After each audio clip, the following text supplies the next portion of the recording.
कहीं ज़मीन नहीं है, जिनके पास ज़मीन है उनके पास कागज़ नहीं है।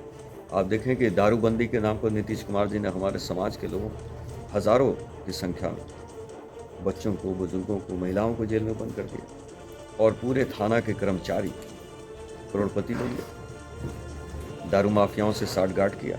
जो बड़े तस्कर थे, जो दारू बेचने वाले थे, वो आज़ाद घूमे और जो छोटे मोटे जो लोग थे, जो गरीब वंचित थे, उनको जेल में डाल दिया। जिस समाज के लिए लड़ते हैं वो संसाधन विहीन लोग।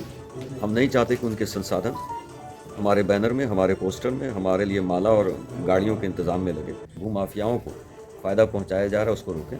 5 डिसमिल ज़मीन का वादा करें और बहुत जल्द हम पटना में महापंचायत भी बनाने जा रहे हैं। जो लोग ये सोच रहे हैं कि राजनीति में आज़ाद समाज पार्टी या भीम आर्मी कमज़ोर पड़ रही है, तो पटना में मैं बताऊं कि पटना पूरा नीला होता हुआ दिखेगा।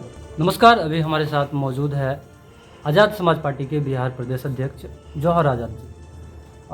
हम सर से अभी बातचीत करेंगे क्योंकि बिहार विधानसभा चुनाव काफ़ी नज़दीक है और ऐसे में जब भी चुनाव करीब होता है तो सभी पार्टियां सक्रिय हो जाती है, लेकिन चुनाव से पहले जो सक्रियता दिखनी चाहिए, क्या वो ज़मीन पे दिख पा रहा था आज़ाद समाज पार्टी का? कई सवाल है आज़ाद समाज पार्टी को लेकर, खासकर ये वंचित समाज की बात करते हैं तो वंचित समाज में जिस तरह की समस्याएं देखने को मिलती है, उन समस्याओं पे इन लोगों का क्या कुछ नीतियां हैं, हम तमाम जानकारी इनसे लेंगे। स्वागत है सर। बहुत धन्यवाद। सर, आपका अभी बिहार दौरा चल रहा है जी। जब भी चुनाव आता है तब केंद्र से हों या प्रदेश से हों, लोग गांव-गांव, कस्बों में दिखते हैं जो हमारे बड़े नेता हैं। देखिए, सबसे पहले तो मैं ये बताऊं कि अन्य पार्टियों के से हमारा कंपैरिजन जो है ये सही नहीं है, क्योंकि हम वंचित समाज, शोषित समाज, पिछड़ा समाज, धार्मिक अल्पसंख्यक समाज, मजदूर, किसान, सबकी आवाज़ अगर मजबूती से कोई बना है बिहार में, तो भाई चंद्रशेखर आज़ाद जी के नेतृत्व में बना। आज पूरा बहुजन समाज भारत का देख रहा है कि संसद में अकेले होने के बावजूद कोई ऐसी आवाज़ नहीं है जो बहुजनों की पार्लियामेंट में भाई चंद्रशेखर आज़ाद जी नहीं उठा रहे।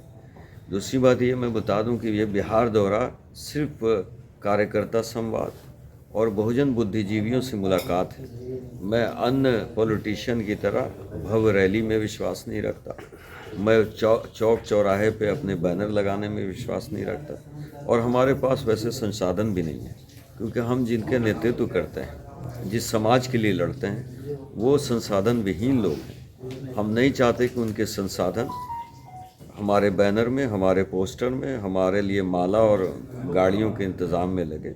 हम ये चाहते हैं कि वो एक एक रुपया समाज के लिए संघर्ष करने में लगाया जाए। तो आज भी मैं जो पूर्णिया आया हूँ तो कार्यकर्ताओं से पूरी चर्चा हुई, संवाद हुआ, आने वाली तैयारियाँ, जो मुद्दे हैं उन पर बातें हुई, अपना झंडा, डंडा और मुद्दे की बात हुई। तो मुद्दे क्या रहने वाले हैं सर विधानसभा चुनाव में बिहार? मुद्दे जो सालों से चले आ रहे हैं भारत में, आज भी हमारे खासकर दलित समाज के लोगों के पास कहीं ज़मीन नहीं है, जिनके पास ज़मीन है उनके पास कागज़ नहीं है।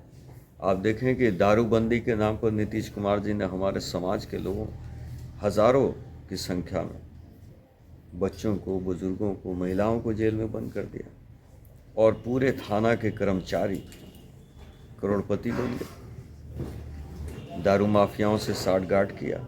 जो बड़े तस्कर थे, जो दारू बेचने वाले थे, वो आज़ाद घूमे और जो छोटे मोटे जो लोग थे, जो गरीब वंचित थे, उनको जेल में डाल दिया। अभी भूमि सर्वे चल रहा है। भूमि सर्वे में 6 लाख से ऊपर दलित समाज खासकर मुझसे संपर्क में है, जिनके घरों को रातों रात तोड़ा जा रहा है, जिनके ज़मीन को रातों रात भूमाफियाओं को कब्जा कराया जा रहा है, बाउंड्री कराई जा रही है। हमारे नालंदा की घटना है। नालंदा की घटना में दलित समाज के पूरे घर को आग लगा दिया जाता है, उनके मवेशी जल गए, उनके कागज़ जल गए, उनके पैसे जल गए। तो जिस तरह से महाजंगल राज बिहार में चल रहा है और अनुसूचित जाति, जनजाति, पूरा बहुजन समाज, पूरा धार्मिक अल्पसंख्यक समाज अगर विश्वास करता है तो भाई चंद्रशेखर आज़ाद जी के एक एक कार्यकर्ता पे करता है। और इसी विश्वास के साथ हम अपने मुद्दे लेकर जाएंगे कि भूमि सर्वे के नाम पे ये जो भू माफियाओं को फ़ायदा पहुंचाया जा रहा है उसको रोकें। 5 डिसमिल ज़मीन का वादा करें और बहुत जल्द हम पटना में महापंचायत भी बुलाने जा रहे हैं। जो लोग ये सोच रहे हैं कि राजनीति में आज़ाद समाज पार्टी या भीम आर्मी कमज़ोर पड़ रही है, तो पटना में मैं बताऊं कि पटना पूरा नीला होता हुआ दिखेगा। जो भूमि सर्वे के नाम पे दलितों पे अत्याचार और शोषण हो रहा है, इसके खिलाफ हम लड़ाई का आगाज़ करने जा रहे हैं। और भीम आर्मी सामाजिक परिवर्तन है। हमने 8 साल संघर्ष किया है सड़कों पे, उसके बाद पार्टी बनी है। तो सामाजिक परिवर्तन से आई हुई राजनीतिक दल है ये। इसलिए हमारा उद्देश्य सिर्फ राजनीति नहीं है, जन सेवा है, बहुजन सेवा है। काफ़ी बड़ी बड़ी बातें होती है, लेकिन आज भी जो मूलभूत आवश्यकता है, आप वंचितों की बात कर रहे हैं, 5 डिसमिल ज़मीन की मांग जो है उसके लिए सड़कों पे लोग उतर रहे हैं, तो फिर भी आज 5 डिसमिल ज़मीन के लिए लोग लड़ रहे हैं और एक तरफ विकसित भारत की बात की जा रही है। तो सच्चाई क्या है, थोड़ा बताएं। ये विकसित भारत क्या है? एक सपना है। अगर संख्या को संपन्न नहीं बनाया, जो निचले तबके तक आपका विकास अगर नहीं गया, अगर ऐसे घर, आपके ही ज़िला की घटना है ना, जो गांव है 300 लोगों की बिजली एक साथ काट दी गई। आप किसको विकास कहते हैं? चमकती हुई सड़कों को? या ऐसे लोग जहां बेहतरीन शिक्षा पहुंच रही हो, ऐसे लोग जहां चिकित्सा के अभाव में लोग नहीं मर रहे हो, ऐसे लोग जिनके हर घर में नौकरी हो? मैं तो विकास उसको मानता हूँ। मैं विकास ऊंची ऊंची इमारतों को नहीं मानता हूँ। जब तक समाज सशक्त नहीं होगा, जब तक बेहतरीन शिक्षा नहीं मिलेगी, जब तक स्वास्थ्य संबंधित उनकी समस्याएं नहीं हटेंगी, तब तक मैं विकसित नहीं मान सकता। और हमारे जो मुद्दे हैं वो सबसे बड़े मुद्दे हैं कि समान शिक्षा और समान चिकित्सा। जो भाई चंद्रशेखर आज़ाद जी ने पार्लियामेंट में भी कहा कि जहां सीएम का, डीएम का और सभी लोगों के बच्चे पढ़ें, वहां हमारे शोषित समाज के सबसे जो मजदूर हो, किसान हो, रिक्शा चलाने वाला भाई हो, वो सारे उनके भी बच्चे उन्हीं की बराबरी में बैठे। ये आज़ाद समाज पार्टी का संकल्प है और ये मुद्दा है। चिकित्सा में जहां सीएम अपना इलाज कराएं, वहीं मेरा मजदूर भाई भी कराए। ये हमारा संकल्प और मुद्दा है। सभी दलितों को और अनुसूचित जाति, जनजाति, पिछड़ों को, धार्मिक अल्पसंख्यकों को अपनी पक्की ज़मीन कागज़ के साथ हो और नीतीश कुमार जी की तरह खाना पूर्ति नहीं हो, उनको कब्ज़ा और दखल के साथ वो हो। ये हमारा चुनावी मुद्दा और संकल्प होगा। स्वास्थ्य और शिक्षा में समानता की बात करते हैं कि आम लोग जहाँ कराएं, क्या ये धरातल पर कभी उतर पाएगा?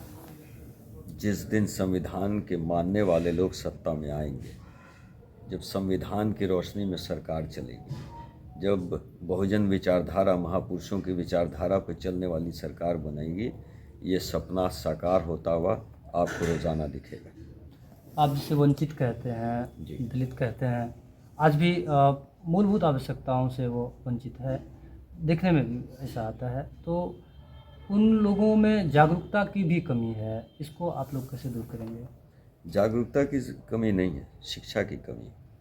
शिक्षा के स्तर को पूरे भारत में संयोजित तरीके से प्लान्ड है। ये ऐसा नहीं है कि अनजाने में हो गया। जानबूझकर शिक्षा की व्यवस्था को चौपट किया ताकि हमारा जो समाज है वो भूल जाए कि इन चीज़ों के लिए लड़कर हम जीत सकते हैं। और भीम आर्मी आज जो चंद्रशेखर आज़ाद जी को 100 प्रभावशाली व्यक्तियों में शामिल किया गया भारत से, पूरी दुनिया के 100 प्रभावशाली में, तो उन्होंने ही तो मॉडल दिया ना भीम पाठशाला का, जिससे हम अपने समाज को शिक्षित करें, संविधान को समझाएं और लड़ने के लिए तैयार करें।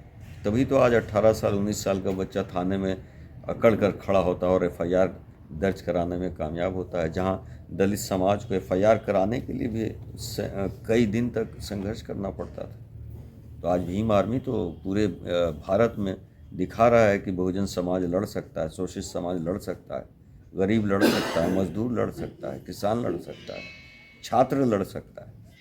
उन्होंने कर दिखाया है। तो सर, जो क्रेज़ चंद्रशेखर आज़ाद जी का यूपी में देखने को मिल रहा है, तो क्या बिहार में भी वो क्रेज़ देखने को मिलता है? यूपी चुनाव देख लिया, अब आप बिहार चुनाव देखेंगे।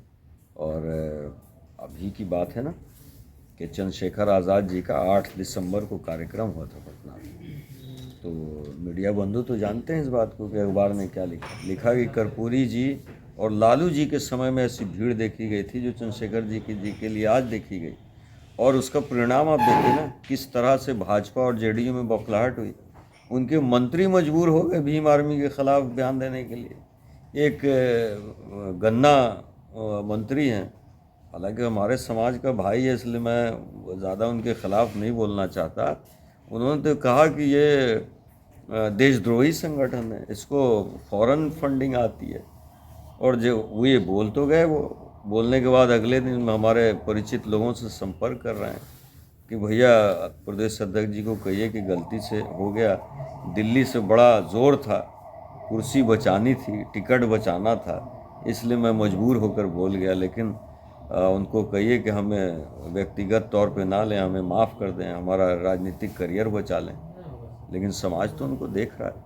हमारे लोगों को प्रलोभन दे के तोड़ सकते हैं, लेकिन समाज जिसके साथ है वो तो जाहिर है कि वो आगे रहेगा। और चंद्रशेखर आज़ाद जी पे विश्वास पूरा भारत का बहुजन समाज आज के दिन करता है, क्योंकि वो आवाज़ है उनकी, निष्पक्ष, निडर, आज़ाद, जिसको कोई डरा नहीं सकता, जिसको कोई ख़रीद नहीं सकता। कोई CBI ED का डर नहीं, क्योंकि कोई घोटाला नहीं, 1 रुपये का इल्ज़ाम नहीं, साफ छवि, निडर। तो ऐसे नेता तो बहुजन समाज चुनेगा ही। और बिहार में आप समर्थन देखेंगे, इस बात को रिकॉर्ड करिएगा, आने वाला रिजल्ट सबको चकित करेगा। तो सर बिहार में जो आप लोग उतर रहे हैं, तो बिहार में गठबंधन में आप लोग चुनाव लड़ेंगे या आज़ाद समाज पार्टी अपने दम पर चुनाव लड़ेंगे? देखिए, मैं आपके माध्यम से ये साफ कहना चाहता हूँ, अपने समाज को ये संदेश दें कि गठबंधन मुद्दों पे होगा, कुर्सी के लिए नहीं होगा। अगर जो हमारे अनुसूचित जाति और जनजाति के प्रमोशन को जो रोका गया है, उस प्रमोशन पे सहमति बनती है तो गठबंधन होगा। अगर समान शिक्षा और समान चिकित्सा और आबादी के हिसाब से हिस्सेदारी संगठन में, टिकट में, इस पे बात होगी तो गठबंधन होगा, वरना नहीं होगा।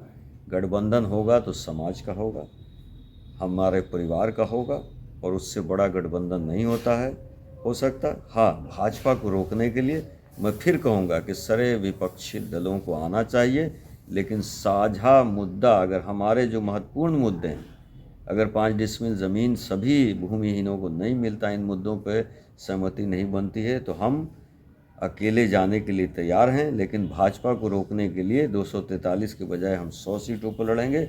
143 सीट इंडिया अलायंस के लिए छोड़ देंगे कि आप भाजपा से डायरेक्ट लड़िए, जहां हम पूरी तरह मजबूत हैं, जहां हमारे समाज का वोट है, संख्या है, और संख्या के आधार पर टिकट का वितरण भी होगा। और अभी आप देखेंगे कि अप्रैल से हम विधानसभा कार्यक्रम शुरू करने जा रहे हैं। एक वो जो पैसा देकर भीड़ लाएंगे, और एक वो जो पैसा खुद खर्च करके भीड़ लाएगा भी, और हमारे पीछे पैसा संसाधन लगाएगा भी। दोनों की लड़ाई देखते हैं। तो सर ये इस सवाल पे हम आने वाले थे कि एक तरफ सत्ता है, पावर है, पैसा है, और एक तरफ आप लोग हैं, आज़ाद समाज पार्टी है, वंचितों की पार्टी आप कहते हैं इनको। टक्कर कैसा होगा? क्या आप लोगों के बीच में जगह बना पाएंगे? टक्कर तो 8 दिसंबर ने दिखाया ना। एक भी व्यक्ति ऐसा नहीं था जिसको गाड़ी देकर बुलाया गया हो, पैसा देकर बुलाया गया हो। वो सिर्फ चंद्रशेखर आज़ाद जी के और पार्टी के कहने पर हज़ारों की तादाद में अपने संसाधन से पटना पहुँचे। तो आंदोलन जब बढ़ता है, जब विश्वास बढ़ता है, जब संबंध बढ़ता है, जब मुद्दे सही दिखने लगते हैं, जब विश्वास नेता पे बढ़ने लगता है, तो ये सारे लोग संसाधन वाले छोटे पड़ जाते हैं। और मैं तो कह रहा हूँ कि एक डायरेक्ट पैसा दे रहा है और एक दूसरे के माध्यम से भी अब बिहार में पैसा बंटवाया जा रहा है। 2 पार्टियाँ, एक A टीम और उसकी B टीम, जो छुप कर पैंट के अंदर चड्डी पहनने वाली पार्टी, जो पूरी तरह से पैसे बांटकर गाड़ी दिया जा रहा है, पेट्रोल दिया जा रहा है, कार्यालय दिया जा रहा है, बहुत सारे संसाधन दिया जा रहा है। तो मैं तो समाज को आपके माध्यम से कहना चाह रहा हूँ कि जो भाजपा दे रही है, जो अन्य पार्टी जो भाजपा से फंडिंग लेकर आप तक पहुँचा रही है, सब ले लेना, छोड़ना नहीं। तुम्हारा ही हक है, तुम्हारा ही मारा हुआ माल है, वो ले लेना। लेकिन जो हमारा संबंध है, जो हमारे मुद्दे हैं, जो हमारा चिन्ह है केतली छाप, वोट उसी को पड़ना चाहिए। चंद्रशेखर भाई कब आ रहे हैं यहाँ? बहुत जल्द आ रहे हैं। विधानसभा के कार्यक्रम उनके लगेंगे। जीतेगी आसपा, जीतेगा संविधान। तो ये थे आज़ाद समाज पार्टी के बिहार प्रदेश अध्यक्ष जौहर आज़ाद जी। इनसे आज हमारी खास मुलाकात थी और आपने जाना कि इनके क्या कुछ मुद्दे रहने वाले हैं विधानसभा चुनाव में। हम फिर आएंगे आपके साथ इसी तरह कुछ खास लेकर। तब तक के लिए नमस्कार।